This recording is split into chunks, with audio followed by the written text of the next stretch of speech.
This is HR in Review, a podcast dedicated to HR thought leadership, actionable advice, and all the latest developments in human resource management. Hello and welcome to another episode of the HR in Review podcast. I'm your guest host today, Bill Banham, and in this episode we're going to consider how organizations can best support their leaders in transition. Listen to as we talk about some of the resources and tools available to leaders in transition. My guest today is Navid Nazemian, founder and CEO at Navid Nazemian Executive Coaching, FZCO, and author of the international best-selling book, Mastering Executive Transitions, The Definitive Guide. As an executive transition coach, he helps senior leaders transition most successfully into new roles by de-risking and accelerating their transition into the C-suite. When it comes to executive transitions, Navid speaks with an authority that is grounded in research and complemented by authentically demonstrated experience. His ICF accredited coach education took him on a 3-year journey across 3 continents in Europe, Africa, and America, using strategies designed to avoid and overcome obstacles quickly. He has helped numerous C-suite coaching clients to successfully eliminate unproductive actions and solve their toughest, most complex transition challenges. I hope you enjoy this conversation that I had with Navid. Navid, it's my pleasure to welcome you to the HR in Review show today. Thank you so much for the invitation. Looking forward to the chat, Bill. Why don't you take a minute or two and tell our listeners all about yourself? Yes, so my name is Navid Nazemian. I've had the good fortune of working for some of the world's most admired companies on this planet. And my original background is in sales, but I've spent the last 21 years in human resources. And next to what I do as an HR leader, I'm also a qualified coach. And I coach with, very senior leaders from large corporates, people who have a similar background to myself.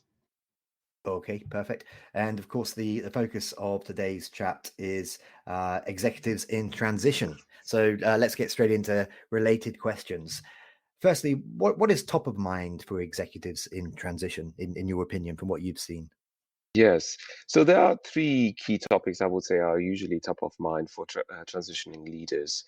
The first one is the culture, particularly if they are being hired from another organization. So the key question that's top of their mind is, will I be able to fit in? Is this something that I will enjoy? And is this something that I will be able to influence and shape? The second concern they typically have is, will I be able to navigate the matrix? As it happens, most organizations these days have a matrix type setup. That means that you may be the sales director of the organization, but that doesn't mean that you can, really bring through sales initiatives and because then you need to work with maybe someone in operations or someone in the finance department. And so navigating the matrix is the second key concern. And third, and not least, is the topic of being able to build and establish a network and peer relationships. So, being really able to hit the ground running and starting to find all these informal people that are crucial to the role success in the new organization. Why not subscribe to the premium version of HR in Review? You'll get ad-free content, early and extra episodes, and more. Even better, although it's the premium edition, it's absolutely free. Sign up at hrreview.co.uk/podcast. Okay, sounds great, but it's not easy, right? I mean, maybe you can offer some stats now in terms of what is that failure rate? Yes, I could not quite believe it when I read it the first time. It's 40%, 40. So 40% of executives hired at the senior level are either pushed out, fail, or quit within 18 months. This is a very valid study from Heidrick & Struggles. So they did this study over a 10-year time period. They looked at over 20,000 executive appointments. And this is what they came up with. Now, there are other studies from Harvard Business Review, McKinsey, and Center for Creative Leadership that all come to the very, very similar conclusion. So essentially, Bill, 4 out of 10 executives in transition don't make it.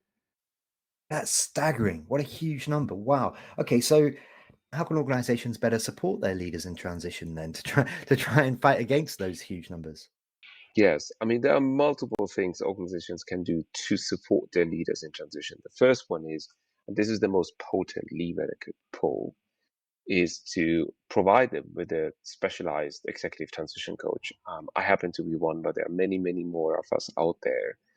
And all we do is to really work with an executive on the transition. So we have our own frameworks, we have our own tools, and we have obviously done this many, many times over.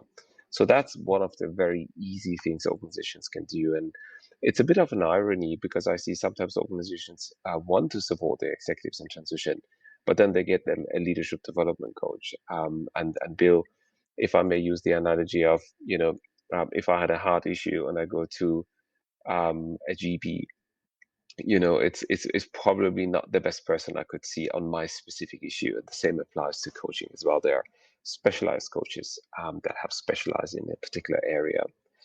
The second thing organizations can do is to go above and beyond what is typically considered to be a good onboarding process.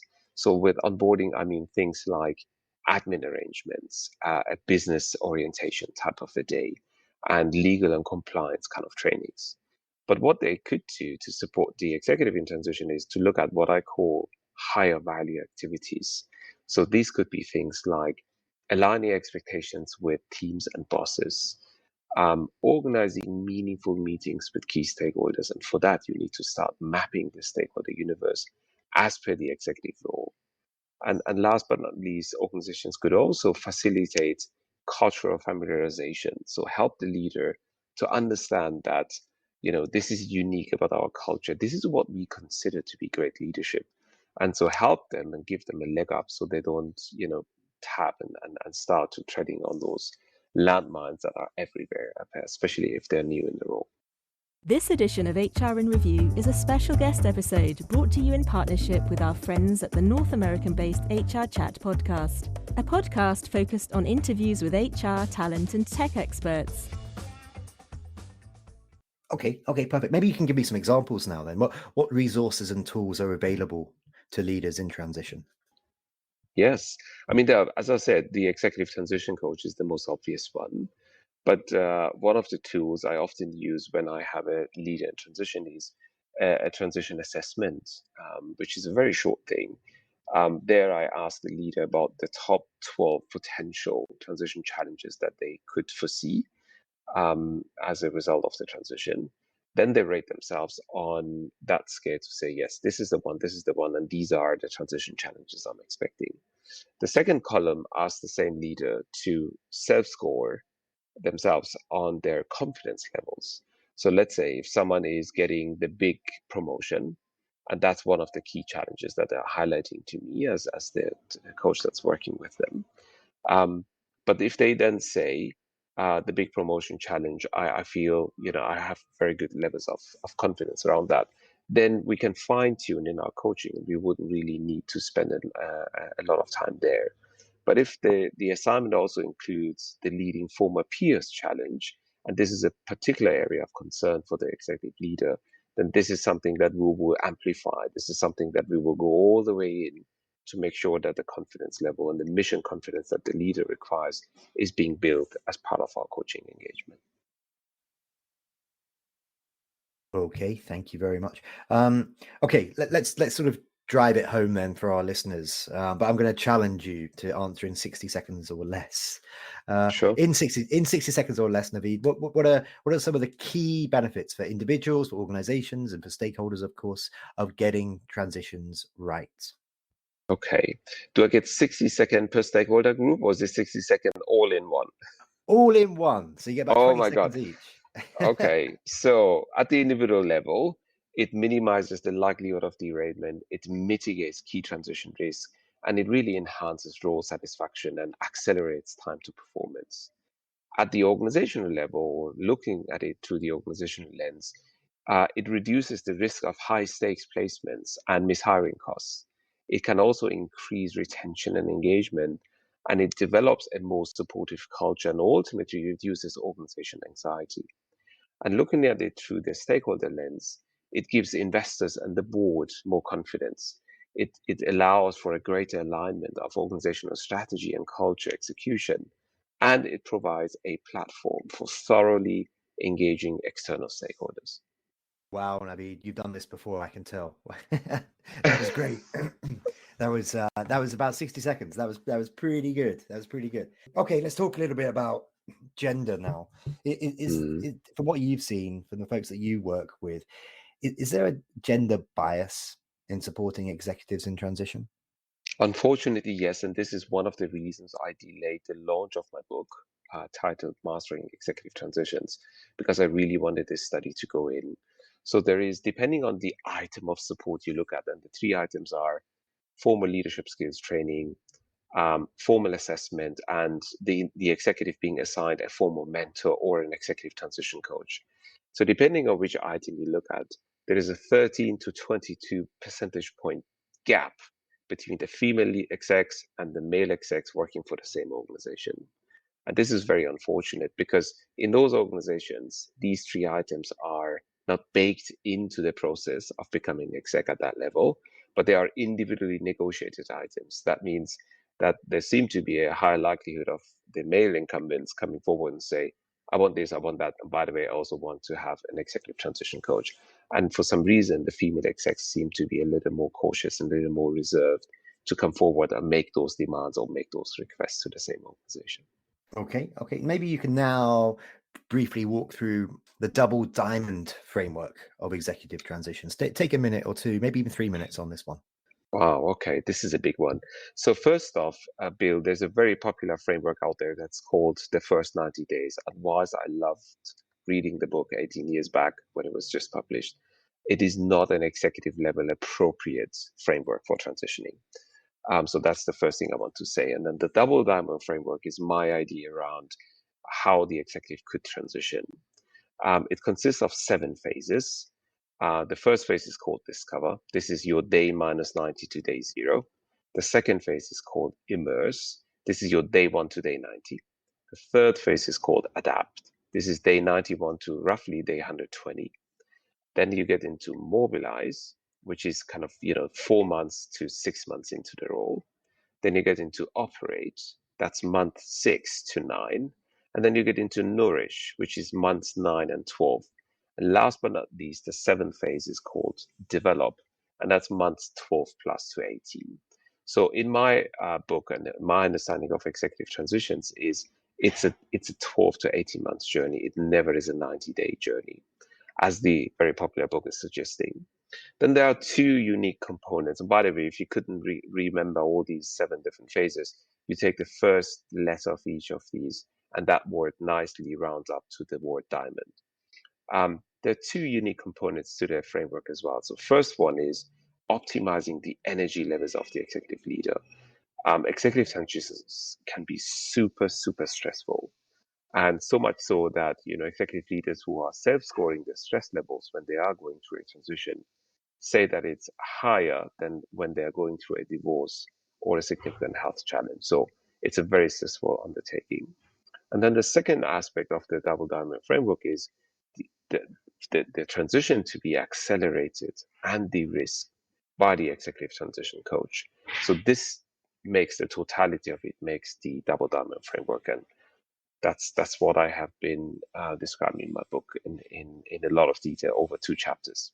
Okay, thank you very much. So your past roles have included global head of HR group finance at Vodafone. If you could pass on one crucial lesson that you've learned in your HR career in 1 minute or less, I'm sorry to be that guy again, but this is a standardized question we have in all of our interviews.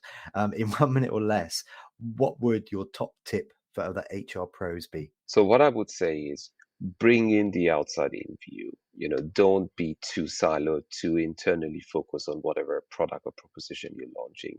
Always make sure that you have line of sight with what you're doing and how that initiative is going to result in something that hopefully makes the organization more potent, gets them closer to the customer, or makes it better business in the end. So always bring in the outside in perspective. Wonderful, thank you. And take 2 or 3 minutes on this one, please. What is the single biggest change that you think will happen in HR over the next 5 to 10 years? I think the whole analytics space is going to be super exciting. I mean, I've seen different levels of maturity when it comes to this topic. I know large organizations where the HR person is still crunching numbers in Excel to get to the bottom of something like a sickness absence or something like that. And I've seen, organizations that have a large number of data scientists and analytics kind of type skills in the function and management dashboards that are beyond belief and already delivering value. So it's not a big question about what is the right number, but everyone who is attending that board meeting and that their HRLT meeting is discussing about what to do with the number rather than debating what is the actual number. So I think that's going to be a super exciting space, and this is something that HR needs to obviously learn from some of the other functions that have a little bit of more maturity in it than we do. Okay, perfect. And just finally for today, Navid, how can our listeners learn more about you? Maybe connect with you, perhaps through LinkedIn. Maybe you want to share your email address. Maybe you're really cool and you're all over TikTok and Instagram and places. And also, of course, how can they also get a copy of your book, Mastering Executive Transitions? Yes, I have to disappoint when it comes to TikTok. I'm probably not the right target group for that portal, but I actually do have an Instagram page. It's Mastering Executive Transitions, as the book is titled, and there's also a landing page for the book, which is titled www.masteringexecutive-transitions.com. But the easiest way to get in touch with me is through LinkedIn. I'm sure that my name will be mentioned in the show notes, and so you just type in the name, and I'm usually the first one that comes up. I love LinkedIn, so I spend a good part of my time on LinkedIn. I'm engaged on LinkedIn very much, so that will probably be the best place to connect with me. The book is available everywhere you can buy a book, whether it's digital channels or offline channels. You can buy the book. It's titled Mastering Executive Transitions, the definitive guide, everywhere where you can purchase books. Wonderful. Well, that just leaves me to say for this particular episode, for this time, Navid, I've had a lot of fun chatting with you today. But for now, it just leaves me to say thank you very much for being my guest on this episode of the HR in Review show. Thank you so much, Bill. I enjoyed our conversation and you kept me on my toes, which is fun. So thank you for that.